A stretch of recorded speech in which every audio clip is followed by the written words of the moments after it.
ओम श्री गुरुदेवाय नमः। आप सभी को मेरा सादर प्रणाम।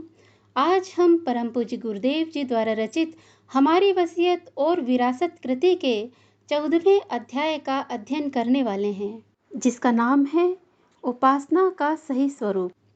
तो आइए इस अध्याय को आरंभ करने से पूर्व हम परम पूज्य गुरुदेव जी, वंदनीय माता जी और माँ गायत्री को वंदन करते हैं। उनके चरणों में शीश झुकाकर उन्हें प्रणाम करते हैं और इस अध्याय को आरंभ करते हैं। भूल यह होती रही है कि जो पक्ष इनमें सबसे गौण है उसे पूजा पाठ की उपासना मान लिया गया और उतने पर ही आदि अंत कर लिया गया।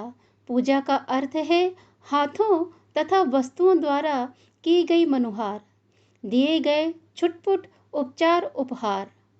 पाठ का अर्थ है प्रशंसा परक ऐसे गुणगान जिनमें अतियुक्तियां ही भरी पड़ी हैं। समझा जाता है कि ईश्वर या देवता कोई बहुत छोटे स्तर के हैं। उन्हें प्रसाद, नारियल, इलायची जैसी वस्तुएं कभी मिलती नहीं। पाएंगे तो फूल कर कुप्पा हो जाएंगे। जागीरदारों की तरह प्रशंसा सुनकर चारणों को निहाल कर देने की उनकी आदत है। ऐसी मान्यता बनाने वाले देवताओं के स्तर एवं बड़प्पन के संबंध में बेखबर होते हैं और उनको बच्चों जैसा नासमझ समझते हैं, जिन्हें इन्हीं खिलवाड़ों से फुसलाया और बहलाया जा सकता है। मनोकामना पूरी करने के लिए उन्हें लुभाया जा सकता है, भले ही वे उचित हों अथवा अनुचित, न्याय संगत हों या अन्यायपूर्ण। आम आदमी इसी भ्रांति का शिकार है। तथाकथित भक्तजनों में से कुछ संपदा या सफलता मांगते हैं, कुछ स्वर्ग, मुक्ति और सिद्धि की फिराक में रहते हैं। कईयों पर ईश्वर दर्शन का भूत चढ़ा रहता है। माला घुमाने और अगरबत्ती जलाने वालों में से अधिकतर संख्या ऐसे ही लोगों की है। मोटे अर्थों में उपासना उतने तक ही सीमित समझी जाती है। जो इस विडंबना में से जितना अंश पूरा कर लेते हैं, वे अपने को भक्तजन समझने का नखरा करते हैं और बदले में भगवान ने उनकी मनोकामना की पूर्ति नहीं की तो 1000 गालियां सुनाते हैं। कई इससे भी सस्ता नुस्खा ढूंढते हैं। वे प्रतिमाओं की, संतों की दर्शन झांकी करने भर से ही यह मानने लगते हैं कि इस एहसान के बदले ये लोग झक मारकर अपना मनोरथ पूरा करेंगे। बुद्धिहीन स्तर की कितनी भी मान्यताएं समाज में प्रचलित हैं। लोग उन पर विश्वास भी करते हैं और अपनाते भी हैं। उन्हीं में से एक यह भी है कि आत्मिक क्षेत्र की उपलब्धियों के लिए दर्शन झांकी या पूजा पाठ जैसा नुस्खा अपना लेने भर से काम चल जाना चाहिए, पर वस्तुतः ऐसा है नहीं। यदि होता तो मंदिरों वाली भीड़ और पूजा पाठ वाली मंडली अब तक कब की आसमान के तारे तोड़ लेने में सफल हो गई होती। समझा जाना चाहिए कि जो वस्तु जितनी महत्वपूर्ण है उसका मूल्य भी उतना ही अधिक होना चाहिए। प्रधानमंत्री के दरबार का सदस्य बनने के लिए पार्लियामेंट का चुनाव जीतना चाहिए। उपासना का अर्थ है पास बैठना। यह वैसा नहीं है जैसे कि रेलगाड़ी के मुसाफिर एक दूसरे पर चढ़ बैठते हैं, वरन वैसा है जैसा कि दो घनिष्ठ मित्रों के दो शरीर एक प्राण होकर रहना पड़ता है। सही समीपता ऐसे ही गंभीर अर्थों में ली जानी चाहिए। समझा जाना चाहिए कि इसमें किसी को किसी के लिए समर्पण करना होगा। चाहे तो भगवान अपने नियम, विधान, मर्यादा और अनुशासन छोड़कर किसी भजनानंदी के पीछे पीछे नाक में नकेल डालकर फिरें और जो कुछ भला बुरा वह निर्देश करे उसकी पूर्ति करते रहें। अन्यथा दूसरा उपाय यही है कि भक्त को अपना जीवन भगवान की मर्जी के अनुरूप बनाने के लिए आत्मसमर्पण करना होगा। हमें हमारे मार्गदर्शक ने जीवनचर्या को आत्मोत्कर्ष के त्रिविध कार्यक्रमों में नियोजित करने के लिए सर्वप्रथम उपासना का तत्व दर्शन और स्वरूप समझाया। कहा, भगवान तुम्हारी मर्जी पर नहीं नाचेगा। तुम्हें ही भगवान का भक्त बनना है और संकेतों पर चलना पड़ेगा। ऐसा कर सकोगे तो तद्रूप होने का लाभ प्राप्त करोगे। उदाहरण देते हुए उन्होंने समझाया कि ईंधन की हस्ती 2 कौड़ी की होती है, पर जब वह अग्नि के साथ जुड़ जाता है तो उसमें सारे गुण अग्नि के आ जाते हैं। आग ईंधन नहीं बनती है, ईंधन को आग बनना पड़ता है। नाला नदी में मिलकर वैसा ही पवित्र और महान बन जाता है, पर ऐसा नहीं होता कि नदी उलटकर नाले में मिले और वैसी ही गंदी बन जाए। पारस को छूकर लोहा सोना होता है, लोहा पारस नहीं बनता। किसी भक्त का यह आशा करना कि भगवान उसके इशारों पर नाचने के लिए सहमत हो जाएगा, आत्म प्रवंचना भर है। भक्त को ही भगवान के संकेतों पर कठपुतली की तरह नाचना पड़ता है। भक्त की इच्छाएं भगवान पूरी नहीं करते, वरन भगवान की इच्छा पूरी करने के लिए भक्त को आत्मसमर्पण करना पड़ता है। बूंद को समुद्र में घुलना पड़ता है, समुद्र बूंद नहीं बनता। यही है उपासना का एकमात्र तत्व दर्शन।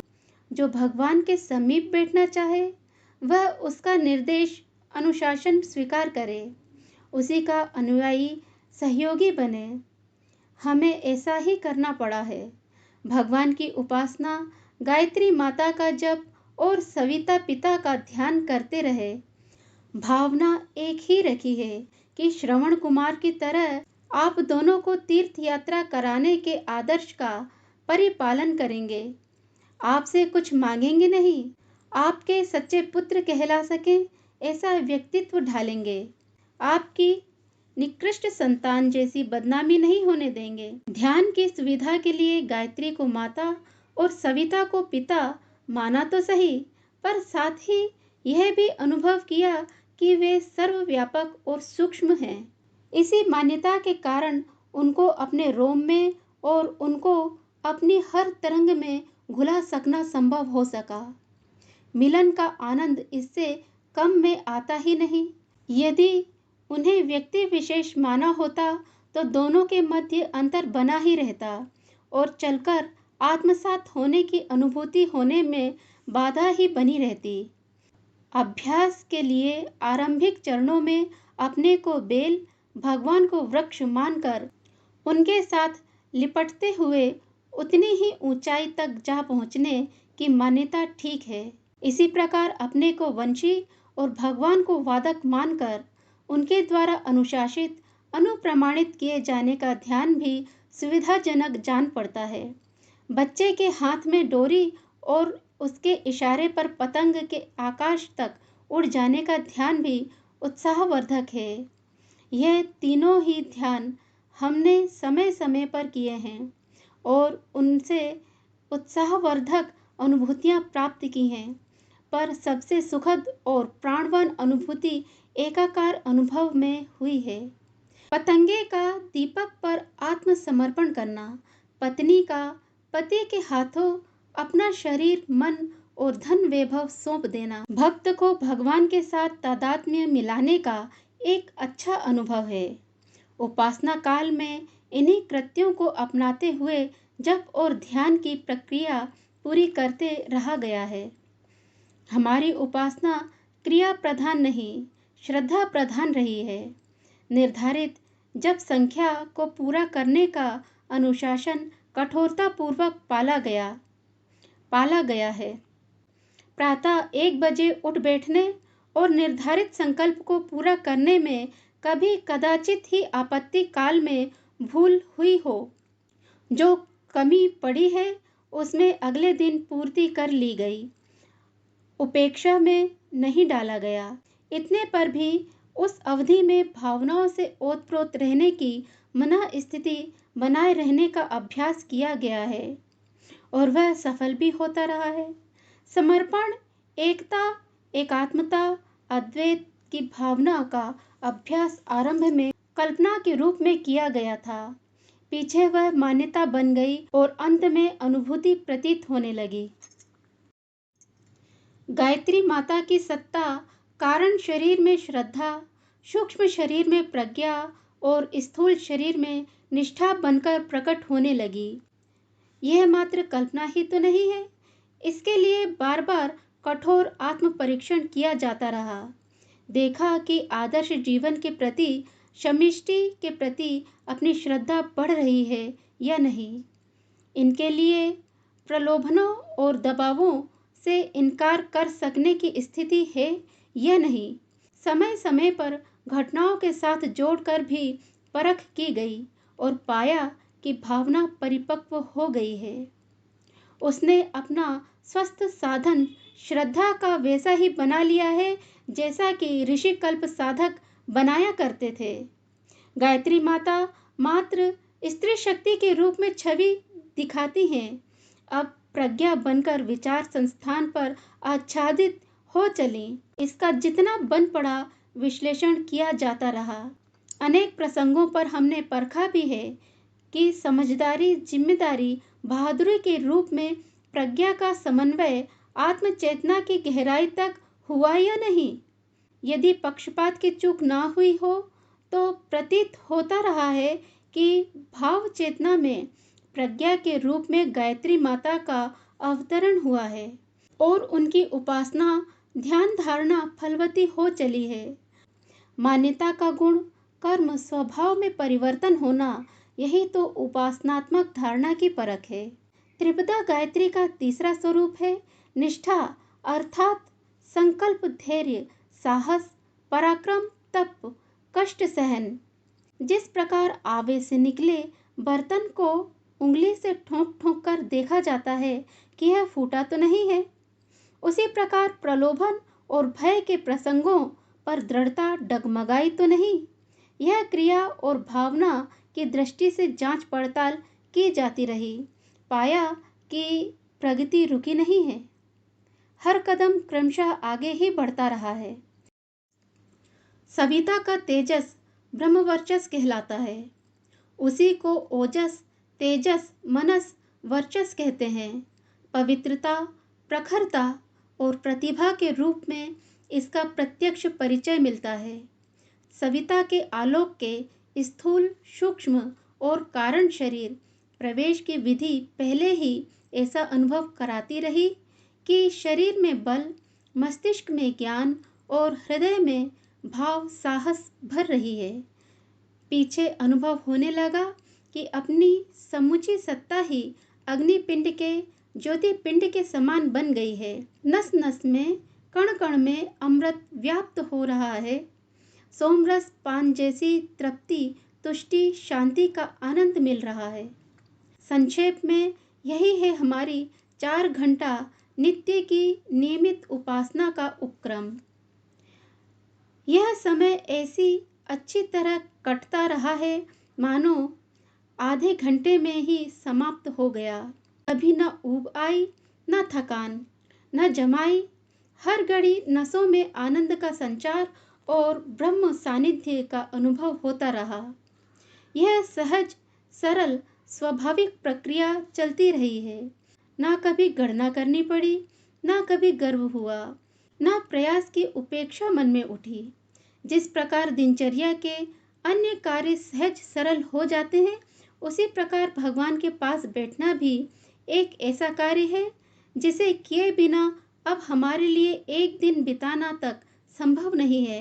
नियत घंटे तो उपासना के ऐसे हैं जैसे नशा पीने, ताड़ी खाने जाने का। जो पिया है उसकी खुमारी तो 24 घंटे बनी रहती है।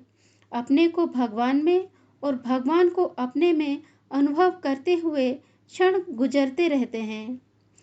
इस मन स्थिति में उतार चढ़ाव की परिस्थितियां भी सरल स्वाभाविक लगती हैं। ना हर्ष होता है, ना शोक। चारों ओर आनंद का समुद्र जैसा लहलहाता दिखता है। जिधर भी देखते हैं भगवान दिखता है। आगे भी, पीछे भी, जिधर चलते हैं वह साथ ही चलता है। बॉडीगार्ड की तरह, पायलट की तरह उसकी उपस्थिति हर घड़ी परिलक्षित होती रहती है।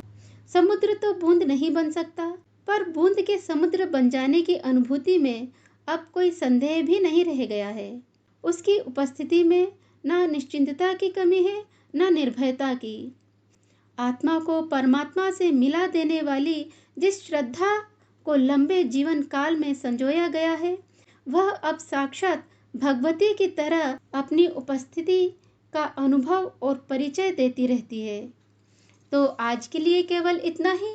इसके आगे हम अगली वीडियो में फिर मिलेंगे और इसके अगले अध्याय अर्थात हम 15वें अध्याय का अध्ययन करेंगे, जिसका नाम है जीवन साधना जो कभी असफल नहीं जाती। यदि इस अध्याय का अध्ययन करते समय मुझसे कहीं कोई भूल या चूक हो गई है या फिर आपको किसी भी कारणवश कोई असुविधा पहुंची है, तो उसके लिए आप सभी मुझे क्षमा करें। मैं आपसे करबद्ध क्षमा प्रार्थी हूँ। यदि आपको मेरा ये चैनल पसंद आता है तो आप इसे लाइक करें, शेयर करें, सब्सक्राइब करें और बेल आइकन को प्रेस करके ऑल पर क्लिक करना ना भूलें, जिससे हमारे सारे ही नोटिफिकेशंस आपको समय पर उपलब्ध हो सकें। जिस तरह परम पूज्य गुरुदेव जी ने अपनी उपासना की, यह उपासना बहुत अधिक कठिन भी नहीं है, परंतु यदि हम संसार में बहुत अंदर तक लिप्त हैं तो यह साधना सरल भी नहीं है। आप जो भी कार्य करते हैं उसे सिर्फ एक यंत्र की भांति करते चलें, परंतु मन में ईश्वर का ही ख्याल करते रहें। आप जिस भी किसी ईश्वर को मानते हैं, आवश्यक नहीं है कि आप गायत्री माता की छवि को ही सामने रखें। आप श्री हरि नारायण की छवि को भी रख सकते हैं, आप कृष्ण और राम को भी रख सकते हैं सामने, आप माँ दुर्गा को भी रख सकते हैं। ये सभी एक ही हैं। ये बातें हम सुनते तो बहुत हैं, परंतु समझ में नहीं आती। इसका अनुभव तभी हो सकता है जब उपासना में हम कुछ और आगे बढ़ जाएं, जब हम उपासना में तनिक और प्रगति कर लें, तब इसका अनुभव कर पाना कठिन भी नहीं है। आप यदि समर्पित भाव से कोई भी कार्य करें, आप मान लीजिए भोजन भी बना रहे हैं, आप ये मानकर बनाएं कि आप ईश्वर के लिए बना रहे हैं। यदि आप अपने घर में झाड़ू भी दे रहे हैं तो आप मानकर चलें कि यह कार्य भी ईश्वर का ही है। ईश्वर का स्मरण निरंतर बना रहे, यह भी एक उपासना ही है। और गुरुदेव जी ने भी यही कहा है, यदि जो संकल्प लिया है किसी कारणवश किसी दिन वह नियमित ना हो पाए तो भी लगन लगाए रखनी चाहिए। तो इसी लगन के साथ में जाने से पूर्व हम परम पूज्य गुरुदेव जी, वंदनीय माता जी और माँ गायत्री को पुनः प्रणाम करते हैं। उनसे ये निवेदन करते हैं कि हमारे अंदर इस लगन को, उपासना की इस विधि को जागृत रखें। तो इन्हीं भावों के साथ में आज मैं आप सभी से विदा लेती हूँ। अगली बार हम फिर मिलेंगे, तब तक के लिए आप सभी को मेरा सादर प्रणाम।